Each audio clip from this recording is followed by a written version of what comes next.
Welcome back to our channel. Today, we dive into our secret office nights, a story of ambition, forbidden desire, and the choices that change lives. Stay tuned as we explore Lena and Adrian's journey from silent office desks to a love that defies rules. I am Lena Carter, and I always told myself that life made sense when you organized it. My apartment reflected this belief, every book perfectly aligned, every dish stacked symmetrically, every spice jar labeled with neat handwriting. The air was always clean, the surfaces always polished, and yet in all that order there was a silence so thick it pressed against me each night when I returned from work, cooked for one and ate alone. The hum of the refrigerator became a constant companion, and even the small creaks of the apartment floor sounded louder than they should, echoing my isolation. I had routines, I had control, and yet beneath that calm surface something throbbed, a yearning I could not name. Work was an endless loop of spreadsheets, meetings, and deadlines. I worked in a massive glass tower where fluorescent lights drained color from the world, and every face blurred into the next. People noticed me only when I completed a task flawlessly or when I stayed silent at the wrong moment. Among my colleagues, none carried weight like Adrian Cole, the 42-year-old department head. He moved through the office like a force of gravity, pulling attention whether he wanted it or not. Sharp gaze, careful words, rare smiles, the kind of man who seemed carved from marble, yet bore invisible scars beneath his precise exterior. Leadership had left him with a brittle elegance. He was perfection in motion, but not a man easily understood. When Project Ember landed on our desks, the office spiraled into chaos. Ember was failing, deadlines crumbled, and panic roamed the hallways like an infectious virus. People argued, plans dissolved, and the air hummed with tension. I buried myself in spreadsheets, in proposals no one read, in analysis no one asked for, hoping the storm would pass unnoticed. And then, one night, nearly 11 p.m., when only Adrian and I remained, the office had a strange stillness. Screens glowed softly, papers lay scattered like autumn leaves, and the quiet became almost physical. Adrian stepped out of his office, holding 2 cups of coffee, stale, bitter, and a box of cold pizza from lunch. "Eat something," he said softly, almost like a confession, his voice low and unguarded. I took the cup, surprised at the humanity in his gesture, and we sat in silence. We ate, the cold pizza tasteless but comforting in its ordinariness, and for the first time the rigid lines between boss and employee softened. Finally, he leaned back slightly, exhaustion etched into the lines of his face. "What do you really think, Lena? Not the polite version, the truth." His eyes, usually guarded, held something vulnerable. I hesitated. Speaking truth to someone like Adrian felt like stepping into fire. But a recklessness surged inside me, the kind I'd suppressed for years. I told him everything, the flaws in Ember, the failed strategies, the numbers no one understood, the missteps management refused to see. I laid it all bare, my words spilling across spreadsheets and whiteboards, raw and urgent. He listened, really listened, leaning forward, shoulders unclenched, face softer than I had ever seen. When I finished, he whispered, almost in awe, "You're right." The confession weighed heavy, and in that moment, the office felt alive in a way it never had before. Side by side, we worked until nearly 3 a.m., drafting new plans, reconstructing projections, sketching frameworks. Between words, between glances, something charged the space. A dangerous, undeniable pull. By sunrise, Ember was saved. The next morning, at the celebration breakfast, Adrian credited me publicly. Colleagues clapped politely, their whispers like static in the background, and I felt seen, recognized, alive. 2 days later, a message arrived. "Coffee tomorrow, not near the office." My pulse quickened. I knew precisely what it meant. I met him at a small cafe hidden between a bookstore and a florist. Outside the office, Adrian was different. Less armor, more human. And for hours we spoke, first of work, then of life, of loneliness, of fatigue, of things unspoken for years.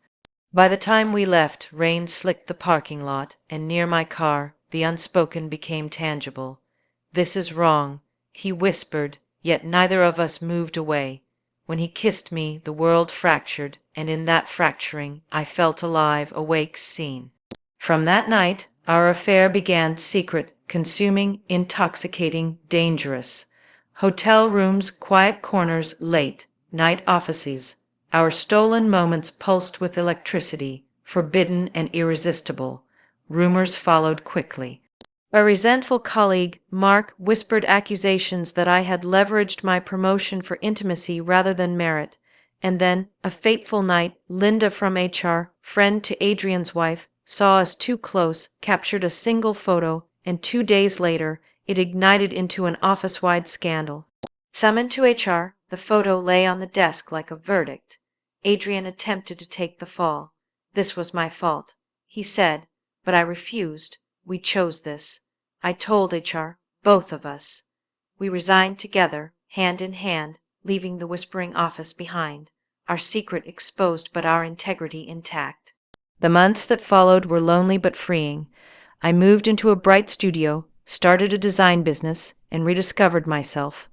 Adrian's divorce finalized 6 months later, and on a quiet Saturday, he appeared at my door, holding pastries, vulnerable and honest, asking to start over.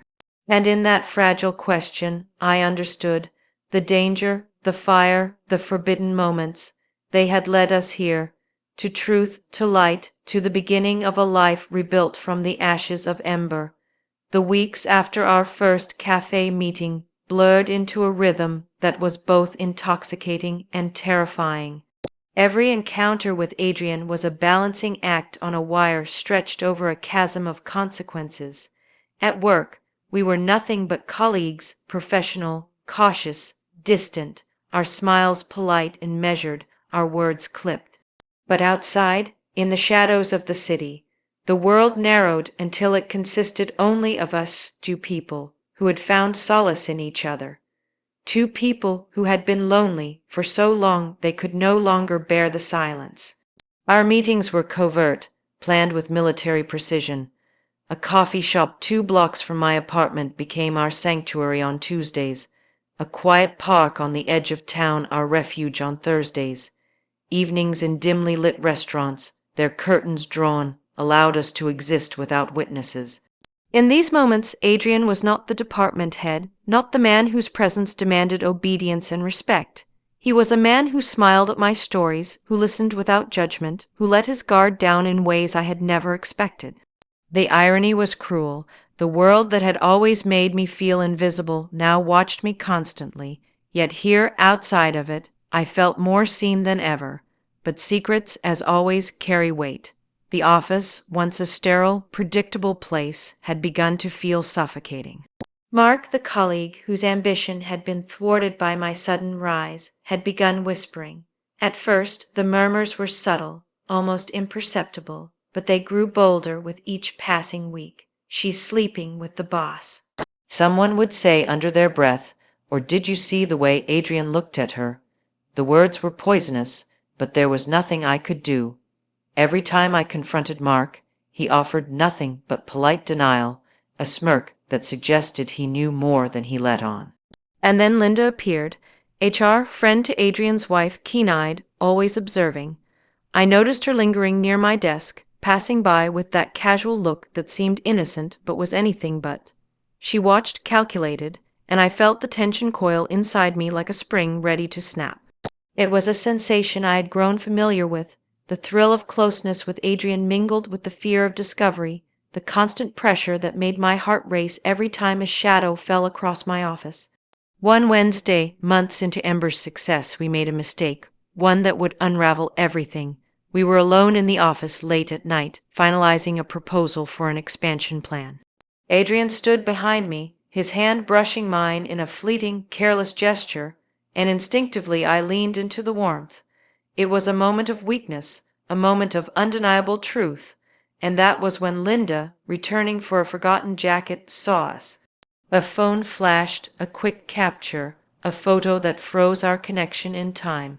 She left silently, like a phantom, leaving me to continue, unaware of the invisible witness.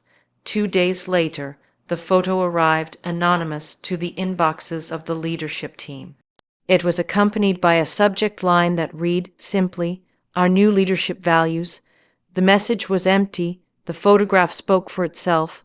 Adrian and I stared at it, our faces pale, the evidence undeniable. The whispers that had once been faint now roared in our ears. Colleagues stared, pointed, speculated. The office became a cage, each step down the hallway an exercise in controlled breathing, each glance a potential betrayal. The call from HR was clinical, cold. Miss Peterson, her voice unyielding, summoned us to her office. The photo lay on the desk, printed, undeniable, a verdict before a trial. She outlined the consequences: misconduct, violation of company policy, potential termination, legal implications. Adrian immediately attempted to shield me. "This was my fault," he said. "I pursued this. Lena did not ask for it." But I was done being invisible. I shook my head. "No," I said. "This was our choice, both of us. We knew it was wrong, but it was real. We own it together." Shock rippled across the room. Adrian's eyes widened, a mix of fear and awe, and even Miss Peterson paused, studying me. I realized in that moment that freedom had a cost, and integrity demanded courage. We submitted resignations together, and for the first time in years I felt unshackled. Outside the office, the world had shifted. The months that followed were uncertain and lonely, but they were ours. I moved into a sunlit studio, started a small design company, and immersed myself in painting, rediscovering the rhythm of life without the constant tension of Ember and the corporate machine. Adrian's divorce took months to finalize, and during that time we maintained distance, communicating only when necessary, our longing tempered by the need for safety and closure. Finally, on a quiet Saturday morning, he appeared at my door, a bag of pastries in hand, casual in jeans and a soft shirt, vulnerable, stripped of corporate armor. "The divorce is final," he said softly, and I saw the man I had fallen for, not the department head or the rumor-fueled figure in whispers, but the human beneath. We stepped inside my studio, sunlight falling on canvases and plants, the room a testament to my survival, my independence, my reclaiming of self. He reached for my hand, and this time there was no hiding, no shame, only truth and possibility. "Can we start again?" he asked, and in that question lived all the fire, the risk, the longing that had brought us here. I looked around at the life I had built alone, at the art that had saved me, at the hands that now held mine, and I said, yes. The sunlight caught our fingers as they intertwined, and for the first time in years I felt whole. The danger, the obsession, the forbidden hours, they had led to this fragile, luminous moment of clarity and hope. The weeks after our resignations were surreal. Leaving the towering glass office, and the weight of Ember behind was liberating, yet terrifying. We were free, yes, but we had nothing but uncertainty stretching ahead.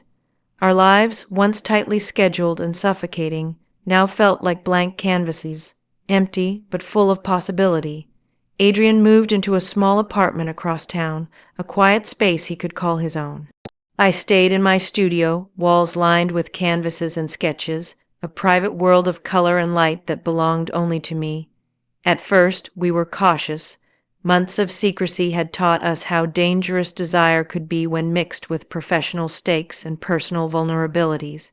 Every meeting outside work became intentional, every touch measured, every word loaded with meaning.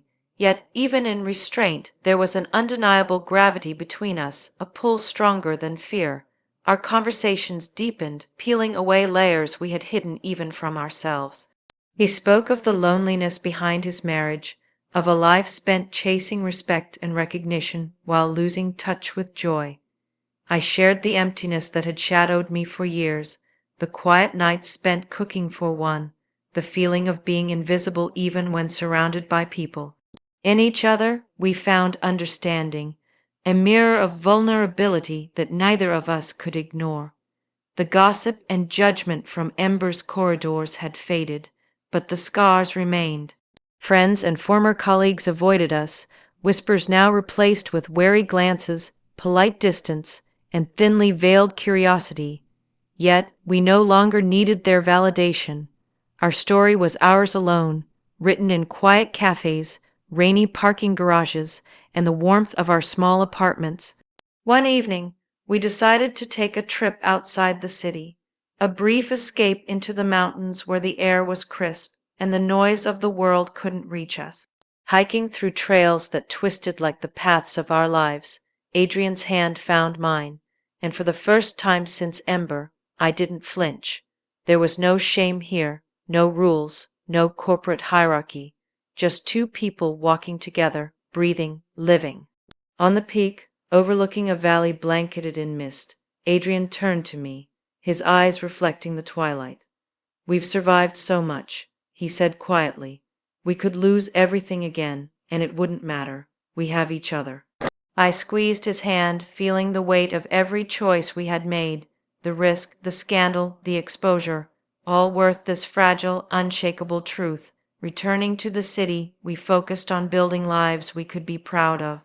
I expanded my small design business, taking commissions, selling my art online, and even holding a small gallery show that brought light into corners of my soul I had forgotten existed. Adrian, stripped of his department head title, started consulting, helping smaller companies build strategies without the suffocating bureaucracy he had once endured.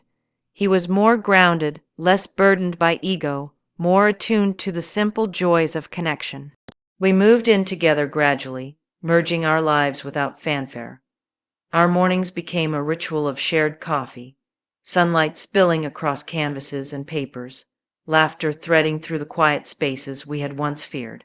Evenings were spent cooking together, our hands occasionally brushing, hearts catching in a familiar rhythm, our love no longer secret, no longer dangerous, just real. Yet the past never fully disappears. We occasionally heard of Ember, of the company's continuing projects, of Mark's quiet fury at losing the promotion he had coveted, but these stories no longer held power over us. We had chosen the truth over pretense, honesty over fear, and the world, with all its judgment, could not undo the life we were building. One rainy afternoon, Adrian and I walked through a small art fair, the streets slick with rain and lights reflecting on puddles. I watched him watching me, and in his gaze I saw everything: the longing, the respect, the deep, steady love that had grown from chaos. He leaned close, brushing a strand of wet hair from my face. "We chose this," he whispered. "All of it, every risk, every heartbreak, every late night and whispered secret." I nodded, smiling, and we chose right. By the time the first winter snow fell, our studio was warm, filled with the scent of paint, coffee, and the quiet hum of our life together. We no longer feared being alone. The silence was now shared, comfortable, a companion instead of a void. Every canvas on my walls, every corner of our combined home, was a testament to resilience, to love forged in fire and tempered by courage. Looking back, I realized that Ember had not only tested us, it had transformed us. It had exposed our deepest fears, our hidden strengths, and the undeniable truth that life, no matter how meticulously controlled, is always unpredictable. But in that unpredictability we had discovered each other, a connection so rare and profound it defied the rules, defied the expectations of the world, and even defied our own doubts. And as I sit in the sunlight of our shared apartment, Adrian beside me reading a book, our hands entwined, I know that the chaos of the past has given way to something enduring, something real. There will always be storms in life, but we have learned to weather them together. Our love, born in whispers and shadows, now lives openly, freely, beautifully. A life rebuilt, not from secrecy or ambition, but from truth, courage, and the unyielding desire to be seen, to be loved, to finally be home. Thank you for watching. If you enjoyed this story of passion and courage, make sure to like, share, and subscribe for more office romance dramas. Don't forget to hit the notification bell so you never miss a story that will keep you on the edge of your seat.